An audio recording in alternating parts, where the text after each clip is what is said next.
ভারতের দাদা বাবুরা, তোমরা শুনে রাখো, বাংলাদেশের জায়গা নিয়ে তোমরা বড়লোক হতে চাও, তা জীবনে তোমরা পারবে না।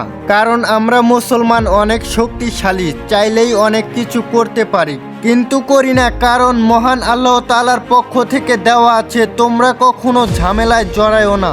অন্যরা যখন ঝামেলা তৈরি করবে তখন যেও, কিন্তু তোমরা কখনো আগে ঝামেলা তৈরি করো না।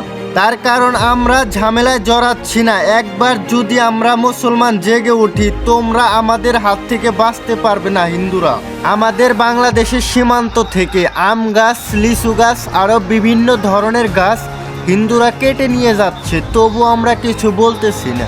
কারণ তোমাদের মতো চোর আমরা না।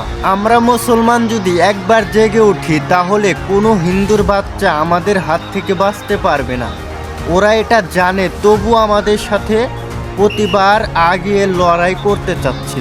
কিন্তু আমরা অনেক শান্তশিষ্ট রয়েছি দেখে ওরা এখনো বেঁচে রয়েছে। আমরা যদি যখন লড়াই শুরু করব, তোরা আমাদের হাত থেকে আর বাঁচতে পারবি না এবং কি রেহাই পাবি না। পাথর এবং কি গাছের নিচে পালায়েও তোরা কুল পাবি না, কারণ আমাদের শক্তিশালী অনেক। অতএব আমাদের সাথে ঝামেলায় জড়াইতে আসিস না, পারবি না। অতএব চুপ করে থাক, আমাদের সাথে ঝামেলায় জড়াইতে আসিস না। ভারত আমাদেরকে নিয়ে সেই আগের থেকেই বিভিন্ন ধরনের সমালোচনা করে, তবু আমরা কিচ্ছু বলতেছি না। কারণ আমরা অনেক শান্তশিষ্ট দেখে ওরা এখনো বেঁচে রয়েছে। বিভিন্ন ধরনের মিডিয়ার মাধ্যমে আমাদেরকে বিভিন্নভাবে হয়রানি করে, তবু আমরা এখন পর্যন্ত কিছু বলি নাই তাদেরকে। করতেছে ঠিক, কিন্তু যে সময় জেগে উঠবো তখন আর ওরা কুলাতে পারবে না। শেখ হাসিনা যেমন ভারতের দালালি করছে, তেমনই যদি বর্তমান সরকারও যদি দালালি করে ভারতের, তাহলে শেখ হাসিনার মতো বর্তমান সরকারকেও ছাড় দেওয়া হবে না। কারণ ভারত আমাদের বন্ধু ছিলও না, কখনো বন্ধুত্ব করতেও যাব না। ভারত আমাদেরকে অনেক টাকাইলা বাস দিয়েছে, এখন পর্যন্ত আমরা কিচ্ছু বলি না।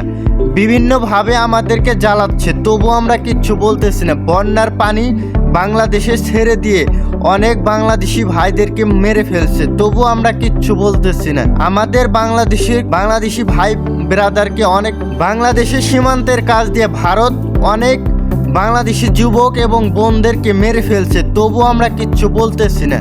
ভারত শুনে রাখো, যদি জেগে উঠি তোমরা কিন্তু কুল পাবে না। ভারত আমাদেরকে নিয়ে বেশি একটা বেড়ে যায়ও না।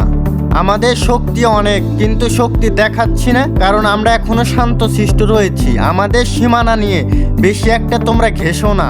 অনেক জায়গা তো নিয়েছে, তার এখন আর নিও না, কারণ নতুন সরকার এসেছে, তোমাদের মাও আর নেই বাংলাদেশে, বুঝছো?